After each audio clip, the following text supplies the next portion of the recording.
Hello friends, सबको मेरा प्यार भरा नमस्कार। मैं हूं doctor Satyajit Pal from Tezpur Assam से मैं बोल रहा हूं।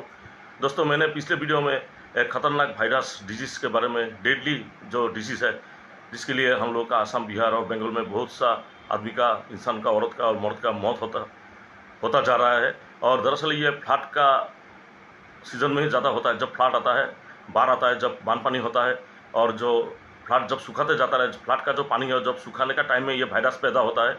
मैंने बोला था आपको पिछले वीडियो में, पार्ट 1 में, और मैंने ये बोला था ये डेडली वायरस के लिए होता है दोस्तों। और ये दरअसल छोटा उम्र का लड़का लड़की, यंग लड़का लड़की और बुजुर्ग जो ओल्ड एज का है, उनको ही ज़्यादा अटैक करता है। और अटैक करने के बाद ये 24 घंटा से लेकर आपका 48 आवर्स, मतलब 2 दिन और 3 दिन में, आधा दिन में, 2.5 दिन में मौत होना पूरा निश्चिंत है, अगर सही तरीके से उसको इलाज नहीं किया गया तो। और जो भी पाथी बोले, एलोपैथी, होम्योपैथी, ठीक है ना। तो दोस्तों, मैंने पिछले वीडियो में बोला था मैं आपको एनकेफेलाइटिस के बारे में बोलूँगा, ये कैसे आता है, किस तरह से होता है, कैसे फैलता है, और इसका क्या क्या लक्षण, सिम्टम है। जो ओरिजिनल जो सफरिंग करने वाला जो मरीज था, जो हम लोग का होम्योपैथिक टीम गया था इन्वेस्टिगेशन करने के लिए हॉस्पिटल में, मेडिकल कॉलेज में, तो उन्होंने देखा था यह जो मरने वाला जो पेशेंट है, उनका जो बदन का जो रंग था वो पूरा काला पड़ गया है। और मैंने बोला था ये देखने में ऐसा लगता है कोई जहरीला सांप ने उसे बाइट्स किया हो, मतलब पॉइजनस वाला स्नेक ने उसको मारा हो, ऐसा लग रहा है जब ऐसे बदन का जो नीला से वो काला पड़ता जा रहा है डेड बॉडी, ठीक है ना। तो दोस्तों, पिछले वीडियो में मैंने बताया था आप लोगों को एनकेफेलाइटिस जो है, जो आपका inflammation of the human brain, मतलब inflammation of the brain and इस मेम्ब्रेन, मतलब ये ब्रेन में अटैक करता है वायरस। तो इसके लिए मैंने बोला था इसका जो सिम्टम है और जो स्टेज है, मैंने तीनों स्टेजों के बारे में बोला था, फर्स्ट स्टेज, सेकंड स्टेज और थर्ड स्टेज। तो फाइनली तो अंतिम स्टेज है, जो पेशेंट लोगों, मरीज लोगों का मौत आता है तो क्या क्या सिम्टम निकलता है। टोटली 4 स्टेज के बारे में बताया था, लेकिन पहला 3 स्टेज के बारे में लक्षण बताया था और उसका सिम्टम कैसा होता है ये भी मैंने पिछले वीडियो में, पार्ट 1 में, एनकेफेलाइटिस का जो बीमारी के बारे में मैंने बनाया था वीडियो, वो मैं आप लोगों को बोला था। और आप लोगों को ये भी बोला था, मैंने रिक्वेस्ट किया था, जो अब मैं होम्योपैथिक मैनेजमेंट के बारे में बात करूँगा। दोस्तों, ऐसे तो एलोपैथिक डॉक्टर लोग सभी एलोपैथिक हॉस्पिटल में दाखिल होता है, एनकेफेलाइटिस होता है, डर जाता है सब लोग, लेकिन घबराने का कोई बात नहीं। अगर सही तरीके से, सही टाइम में अच्छा मेडिसिन उसको सिम्टम देके कोई होम्योपैथिक डॉक्टर दे रहा है, और वो मेडिसिन तो ओरिजिनल है, कंपनी तो अच्छा है, डॉक्टर भी डायग्नोसिस अच्छा किया है, तो घबराने का कोई बात नहीं, पेशेंट बच सकता है दोस्तों, ठीक है ना। ऐसे एलोपैथिक में भी जाने से भी पेशेंट लोगों का मौत होता है, कोई बचता है, 75% बचता है, 25% का मौत भी होता है। कभी देखा जाता है 25% बचता है, 70% का मौत हो जाता है। लेकिन दोस्तों, वो सब चीज़ में मैं नहीं जाऊँगा। मैं आज बात करने वाला हूँ इस वीडियो के ज़रिए से आप लोगों को सबके लिए जानना बहुत ही ज़रूरी है दोस्तों। जैसे मैं होम्योपैथी प्रैक्टिस करता हूँ, हम लोग का होम्योपैथिक में भी एनकेफेलाइटिस बीमारी का खूब अच्छी तरह से इलाज के बारे में विस्तृत वर्णन किया है, ठीक है ना। और होम्योपैथिक में ऐसा कुछ दवाइयाँ है, जो दवाई है जो आज मैं बात करूँगा, और वो दवाई आपका अच्छा कंपनी का खरीद कर, अच्छा पोटेंसी, मतलब हाई पोटेंसी से लेकर उसको देना होगा, ठीक है ना। और वो जो देना होगा वो होम्योपैथिक इंजेक्शन में देना होगा दोस्तों। जैसे एलोपैथिक में इंजेक्शन होता है, हम लोग का होम्योपैथिक में भी इंजेक्शन होता है दोस्तों। और हम लोग का होम्योपैथिक जो मेडिसिन होता है, जो इंजेक्शन हम लोग यूज़ करते हैं पेशेंट में, वो इंट्रामस्कुलर इंजेक्शन ही ज़्यादा इस्तेमाल होता है। और इंट्रामस्कुलर इंजेक्शन क्या होता है दोस्तों, को भी आर्म्स मसल्स में दिया जाता है, और जो मसल्स में, आर्म्स का मसल में नहीं देता है, पसंद नहीं करता, तो उनके लिए कमर का जो नीचे हिस्सा वाला मसल है, कमर का नीचे में इंट्रामस्कुलर इंजेक्शन देते हैं, आप लोग सभी जानते हैं, ठीक है ना। तो दोस्तों, पहले जो फर्स्ट स्टेज वाला जो सिम्टम मैंने बोला था एनकेफेलाइटिस का, वो सिम्टम मैंने पिछली वीडियो में बोला था। पिछले वीडियो देखने से आप लोगों को पता चल जाएगा। वही सिम्टम लेकर उसका जो सिम्टम है, हम लोग का होम्योपैथिक सिम्टोलॉजिकल ट्रीटमेंट होता है। पेशेंट का जो सिम्टम निकला था, जो उसका फिजियोलॉजिकली, मेंटली, उस मेडिसिन, हम लोग का जो होम्योपैथिक मेडिसिन आप मैं बताने वाला हूँ नाम, उस मेडिसिन से बिल्कुल मैच करता है। और दुनिया का जितना एनकेफेलाइटिस का मरीज है, सबका यही लक्षण, यही स्टेज देखने को मिलता है, ठीक है ना। ये इन्वेस्टिगेशन किया है हम लोग का होम्योपैथिक टीम ने, मेरा खुद का ये अपना फैसला नहीं है। हाँ, होम्योपैथिक का ये इन्वेस्टिगेशन करने के बाद ही ये डिसीजन साइंटिफिकली लिया गया है।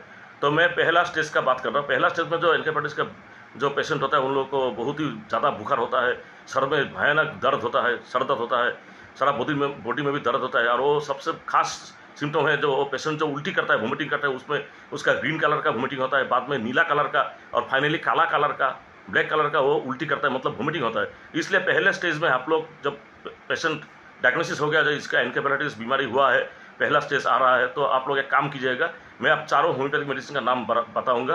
पहले वाला जो मेडिसिन है उसका नाम है लिडामपल दोस्तों। एक हम लोग का होम्योपैथिक मेडिसिन होता है लिडामपल, ठीक है ना। दूसरा जो मेडिसिन मैं नाम बताऊंगा उसका नाम है दोस्तों एंथ्राक्सिनम। एंथ्राक्सिनम बोल के एक हम लोगों का होम्योपैथिक मेडिसिन है।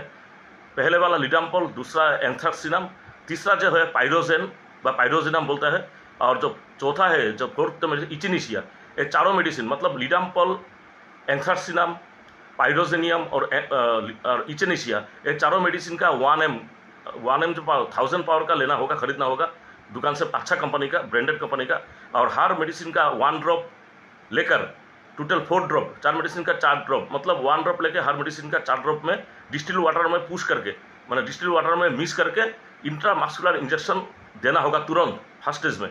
इंट्रामस्कुलर इंजेक्शन ये चारों मेडिसिन का जो मैं कंपाउंडिंग बोला था, लिडाम्पोल, एंथ्राक्सिनम, इचिनीशिया और आप लोगों को बोला था मैंने पाइरोजिनम। पाइरोजिनम 1M, ये 4 मेडिसिन जो है उसका 1 ड्रॉप लेके 4 ड्रॉप लेके डिस्टिल वाटर में मिक्स करने के बाद पेशेंट को इंट्रामस्कुलर इंजेक्शन तुरंत देना होगा, ठीक है ना।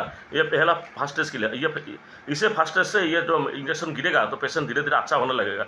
अगर अच्छा नहीं हुआ तो सेकेंड स्टेज में उतर गया तो उसका भी हम लोगों का ये हमें मैनेजमेंट है, तो बंदोबस्त है, वो बंदोबस्त करना होगा। पहले जो इचिनीशिया 1M मेडिसिन तो दोबारा लेना होगा, इचिनीशिया 1M सेकेंड स्टेज की बात कर रहा हूँ मैं, सेकेंड स्टेज ऑफ एनकेफेलाइटिस। हाँ, और इचिनीशिया 1M, फिर बात कर रहा हूँ पाइरोजेन 1M, और बाद में आप एपिस्मेल बोल के हम लोग का एक मेडिसिन है 1M, वो दुकान से खरीद लीजिए अच्छा कंपनी का। और चौथा जो है हेलिबोरियस नाइजर, मतलब ये सेकेंड स्टेज के लिए इचिनीशिया 1M, आपका पाइरोजेन 1M, तीसरा है एपिस्मेल 1M, और चौथा जो है हेलिबोरियस नाइजर 1M। ये 4 जो मेडिसिन है 1M मतलब 1000 पावर का लेके, ईच मेडिसिन का 1 ड्रॉप लेके 4 ड्रॉप में डिस्टिल वाटर में मिक्स करने के बाद इंट्रामस्कुलर इंजेक्शन तुरंत देना होगा पेशेंट को, ठीक है ना, मरीज को। और ये सेकेंड स्टेज वाला मेडिसिन है। सेकेंड स्टेज में जो उतर आता है एनकेफेलाइटिस का जो सिम्टम निकल आता है फिजियोलॉजिकली और मेंटली, ठीक है ना, तो इससे सेकेंड स्टेज ठीक हो जाएगा। अगर इसका देने के बाद अगर कोई पेशेंट को फर्स्ट स्टेज के उतर कर उसका बुखार थोड़ा कम गया तो सेकेंड स्टेज में मैंने एक मेडिसिन का नाम बोला था पाइरोजेनम 1M। अगर बुखार थोड़ा कम है तो पाइरोजेनम 1M यूज मत कीजिए, उसके बदले में आप लोग एक काम कीजिए, क्रोटेलास होरिदास। अगर पेशेंट का बुखार ज़्यादा कम है, इतना बुखार नहीं है, तो पाइरोजन का इस्तेमाल करने का कोई ज़रूरत नहीं है। उसके बदले में आप पाइरोजन का जगह में आप लोग क्रोटेलास होरिदास 1M मेडिसिन 1 ड्रॉप लेके इंजेक्शन तुरंत दीजिए, ठीक है ना। ये सेकंड स्टेज का बात करो, इससे सेकंड स्टेज में अच्छा हो जाएगा। अगर अच्छा नहीं हुआ तो होम्योपैथिक मेडिसिन देने के बाद कभी कभी ऐसा दिखता है सिम्टम ज़्यादा बढ़ रहा है, इंक्रीज हो रहा है, तो आप एक काम कीजिएगा, इंजेक्शन देने के बाद 2 घंटा इंटरवल के बाद 2 आवर्स आफ्टर इंजेक्शन 2 घंटे के बाद में आप लोग एक काम कीजिएगा, हम लोग का होम्योपैथिक मेडिसिन में एक मेडिसिन आता है जिसका नाम है आर्सेनिक एल्बम। जी हाँ, आर्सेनिक एल्बम 1M मेडिसिन का 1 ड्रॉप लेकर डिस्टिल वाटर में मिक्स करके आप लोग इंट्रामस्कुलर इंजेक्शन दीजिए, तो जो बढ़ने वाला जो सिम्टम था, इंक्रीज हो रहा था, वो तुरंत खत्म हो जाएगा, पेशेंट अच्छा लगेगा पेशेंट को। हाँ, अब मैं बात कर रहा हूँ तीसरा स्टेज का रोगी जो पेशेंट होता है, जो मरीज होता है, वो बहुत वीक होता है, उसका हिलने जुलने का क्षमता नहीं रहता है। तो तीसरा स्टेज में आप लोग 1M का पावर का मत यूज़ कीजिए, इस्तेमाल मत कीजिए, लोअर डायल्यूशन यूज़ कीजिए। इसलिए मैं तीसरा जो स्टेज है उसका मेडिसिन के बारे में, चारों मेडिसिन के बारे में अभी नाम बताऊंगा। पहला जो वाला जो मेडिसिन है हेलिबोरियस नाइजर 30 पावर का लीजिए, हेलिबोरियस नाइजर। दूसरा जो मेडिसिन है क्रोटेलास होरिदास 30। तीसरा जो है नेट्राम साल्फोडिकम, नेट्राम साल्फ बोल के हम लोग का होम्योपैथिक मेडिसिन आता है, उसका 30 पोटेंसी लीजिए। और चौथा जो मेडिसिन होता है साइकोटा वीरोसा, ठीक है ना, साइकोटा वीरोसा चौथा जो 4 नंबर मेडिसिन साइकोटा वीरोसा, ठीक है ना। तो हेलिबोरियस नाइजर 30, क्रोटेलास होरिदास 30, नेट्राम साल्फोडिकम 30 और साइकोटा वीरोसा 30, 1 ड्रॉप लेके 4 ड्रॉप में आप डिस्टिल वाटर में मिक्स करके इंट्रामस्कुलर इंजेक्शन तुरंत दीजिए। एक तीसरा स्टेज का बारे में मैं बात कर रहा हूँ, जो मेडिसिन के बारे में जो यूज़ करना होगा, ठीक है ना। इसका देने के बाद आफ्टर 2 आवर्स इंटरवल में अगर पेशेंट थोड़ा अच्छा लग रहा है, तो पेशेंट को थोड़ा बुखार थोड़ा वीक हो रहा है, ऐसे कम सिम्टम जो है वो कम हो रहा है, तो आप लोग एक काम करें, मेडोरिनम जो है 200, हम लोग का मेडिसिन आता है मेडोरिनम 200 और जिंका मेडिकलम 200, इसको 1 ड्रॉप मिक्स करके डिस्टिल वाटर में पुश करके इंट्रामस्कुलर इंजेक्शन थर्ड स्टेज वाला पेशेंट को आप लोग दीजिए। वो जो इंजेक्शन देने के 2 घंटे के बाद में, ठीक है ना, हर बीमारी में इंजेक्शन ही यूज करना होगा। और जो इंजेक्शन देना नहीं चाहता उसको पिला भी सकता है, हाँ खिला भी सकता है, ठीक है ना, एक ही काम होगा। तो इंजेक्शन में काम ज़्यादा जल्दी होगा।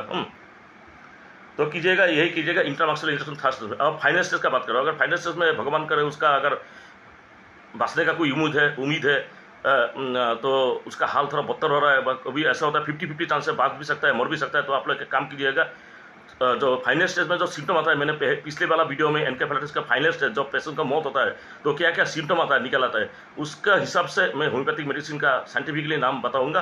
आप लोग याद कीजिएगा और याद रखिएगा और यूज़ कीजिएगा, ठीक, यूज़ कीजिएगा, ठीक है। तो जो अंतिम स्टेज है, जो फाइनल स्टेज है, उसका मेडिसिन है नेज़ा।